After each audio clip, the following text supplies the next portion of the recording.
बिस्मिल्लाहिर्रहमानिर्रहीम। मैं हूं फैज़ान अशरफ और मेरे साथ मौजूद हैं सदीक जान साहब। सदीक जान साहब, बहुत शुक्रिया आपका, आपने हमें अपना कीमती वक्त दिया।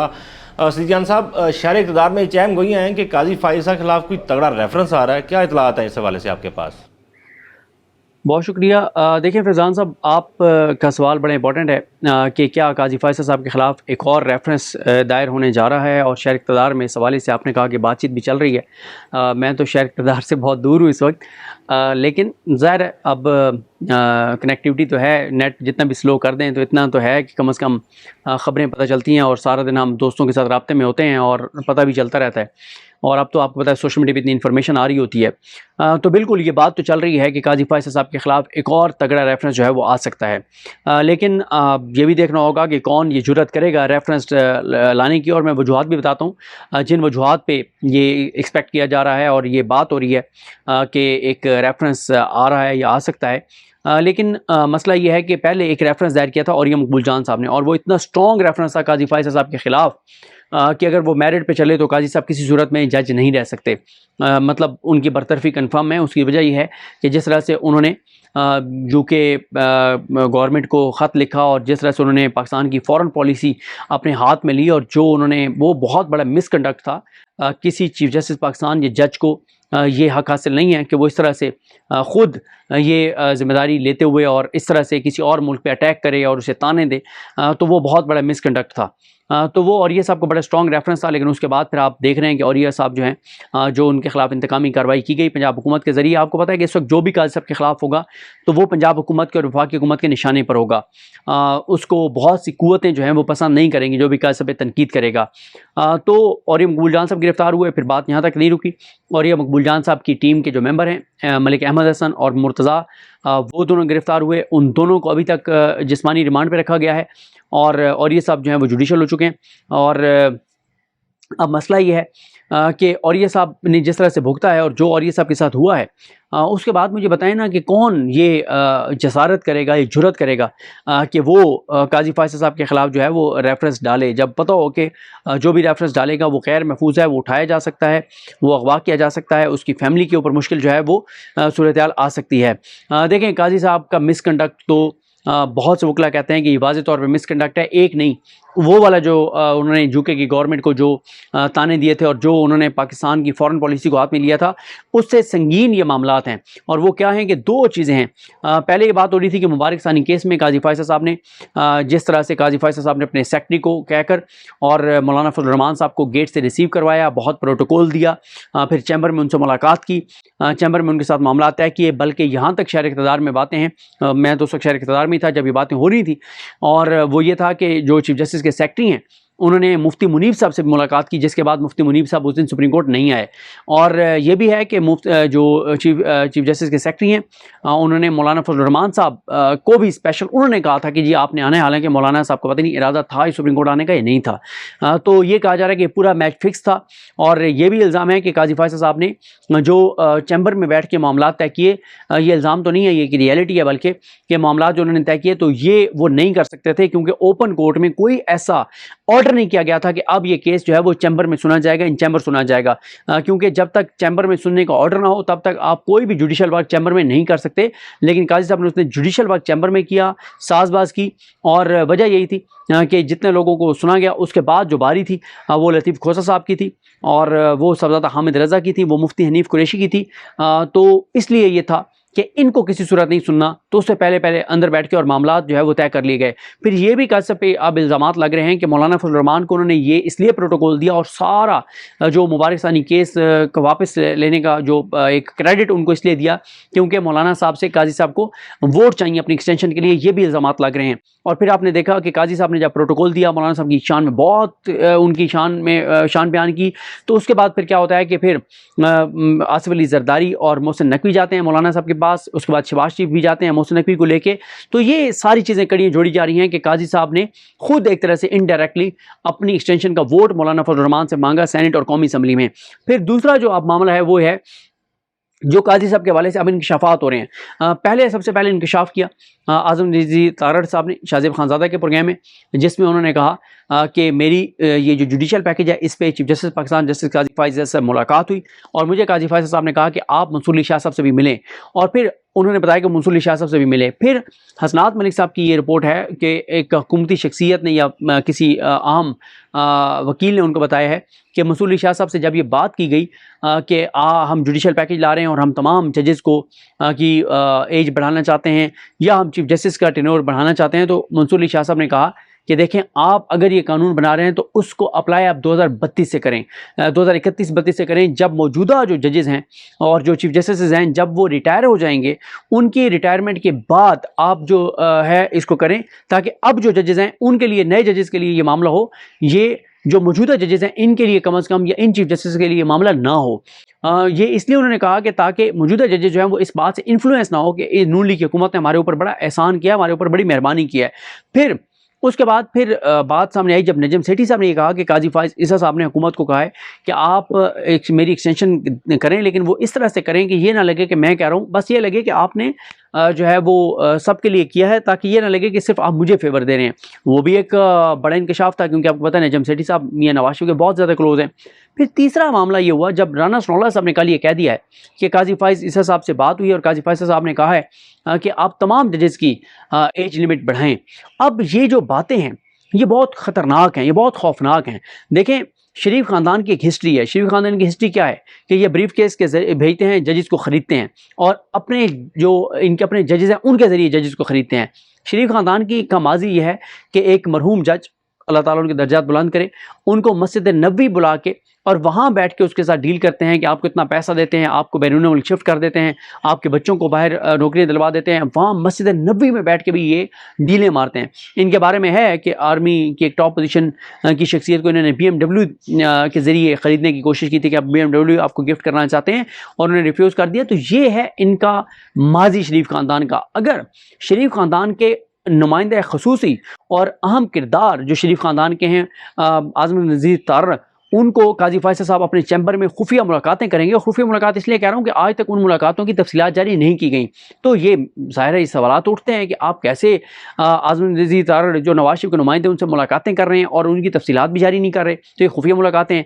अब जो शहर इक़्तिदार में जो बात हो रही है वो ये हो रही है कि तहरीक इंसाफ भी काजी साहब के हवाले से रेफरेंस दायर कर सकती है। लेकिन दूसरा, तहरीक इंसाफ के अंदर एक सोच ये भी है कि हम रेफरेंस दायर करने की बजाय हम ऐसे करते हैं कि हम एक लेटर लिख देते हैं, और लेटर ये लिख देते हैं काजी साहब को, और काजी साहब से इन तमाम चीज़ों पर जवाब मांगते हैं और काजी साहब से पूछते हैं कि काजी साहब ये बताइए कि कैसे आपने जो है वो नवाज शरीफ के नुमाइंदा खसूसी से मुलाकात की है, उसकी आप तफसीलात जारी करें। क्योंकि तहरीक इंसाफ का केस यह है, तहरीक इंसाफ ये कहती है कि देखें, ये लंदन प्लान का हिस्सा था। काजी साहब लंदन प्लान का, इमरान खान कहते हैं कि काजी फाइज़ ईसा साहब और आमिर फारूक साहब ये लंदन प्लान का हिस्सा हैं, और तहरीक इंसाफ ये कहती है कि काजी साहब जब आए थे एज ए चीफ जस्टिस तभी से ये तय था कि उनको एक्सटेंशन होनी है और उनकी उम्र मुलाजमत बढ़ाई जाएगी। और तहरीक इंसाफ ये कहती है कि जो काजी फाइज़ ईसा साहब हैं, उन्होंने 8 फरवरी का इलेक्शन इसलिए रिग्ड करवाया, उसके बाद जो मैंडेट चोरी का है उसको इसीलिए वो चाहते हैं कि बरकरार रहे, इसीलिए उन्होंने ट्रिब्यूनल्स के फैसले को मुअत्तल किया हुआ है, उस केस को नहीं लगा रहे,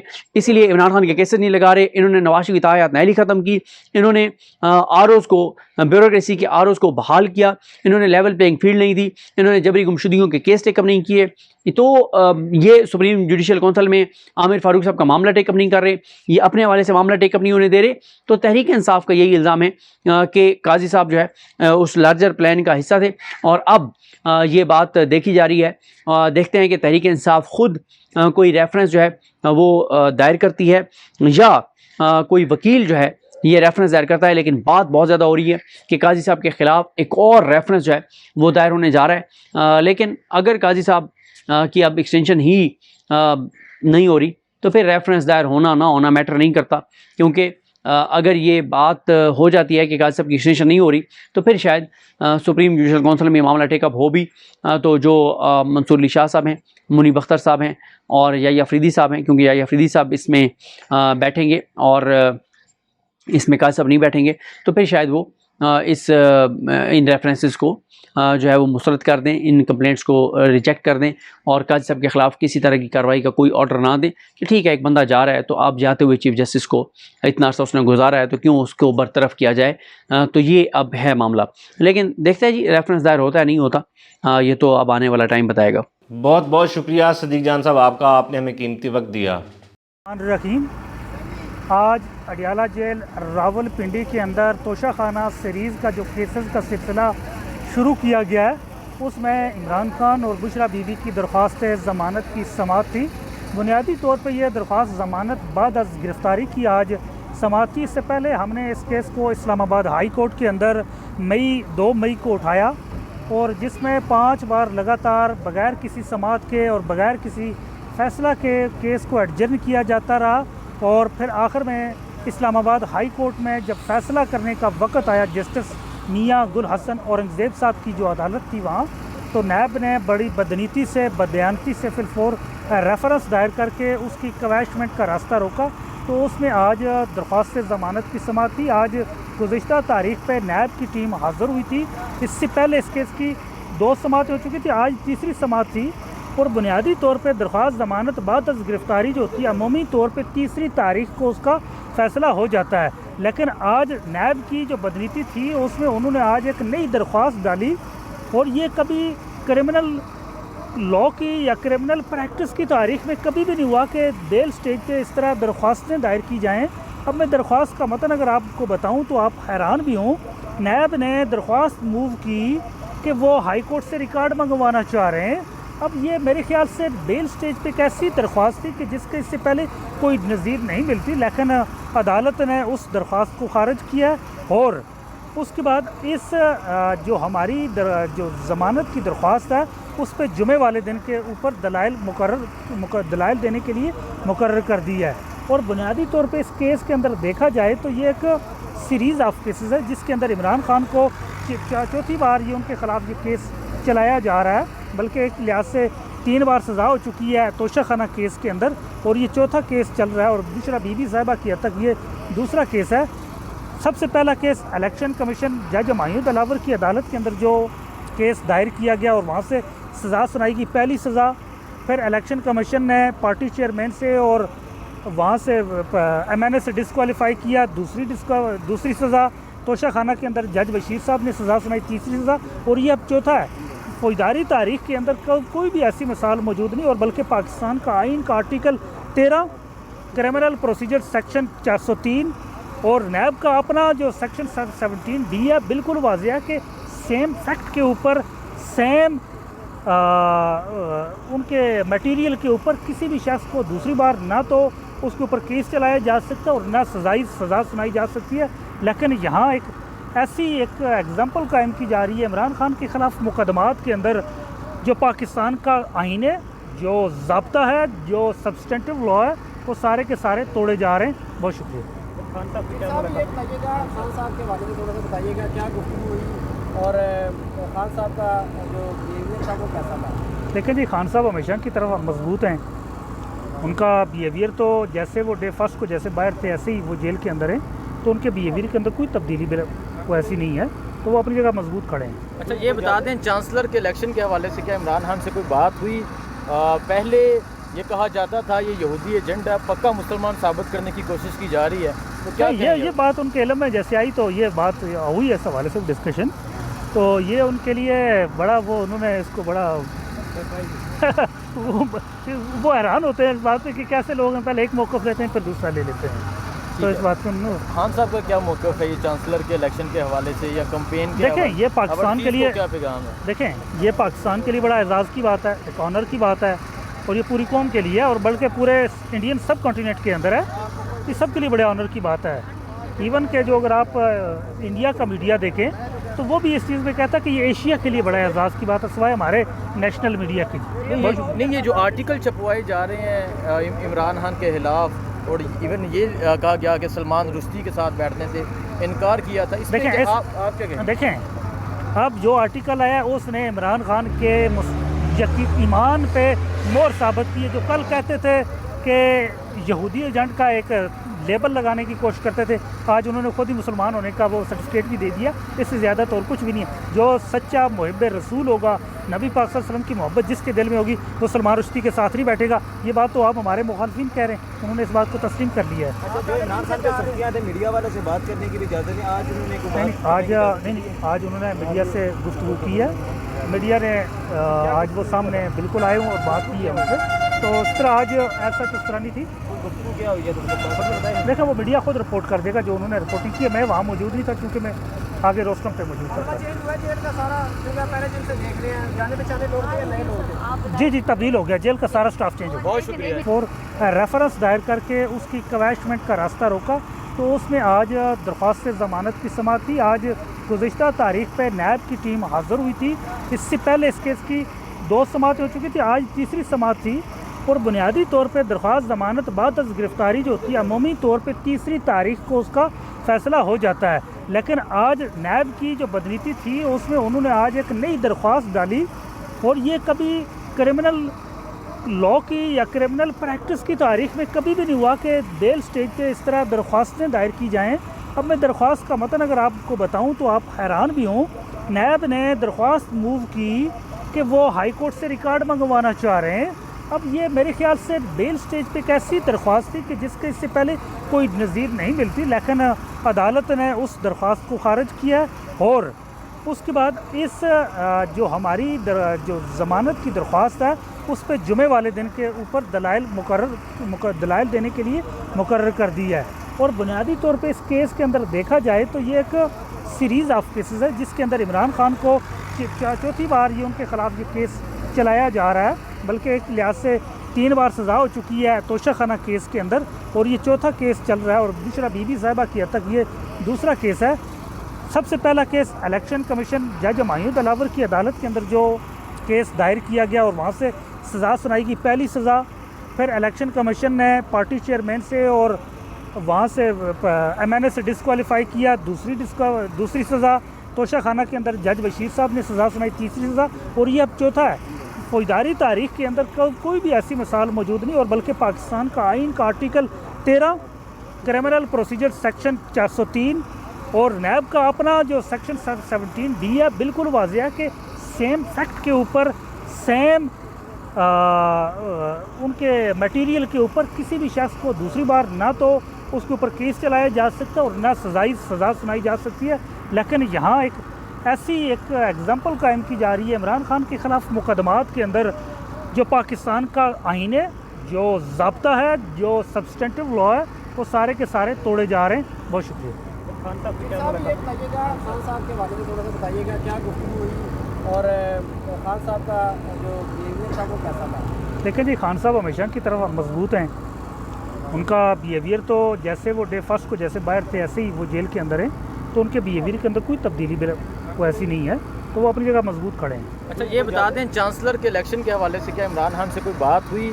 पहले ये कहा जाता था ये यहूदी एजेंट है, पक्का मुसलमान साबित करने की कोशिश की जा रही है, तो क्या ये बात उनके इल्म में जैसे आई तो ये बात हुई है इस हवाले से डिस्कशन, तो ये उनके लिए बड़ा वो उन्होंने इसको बड़ा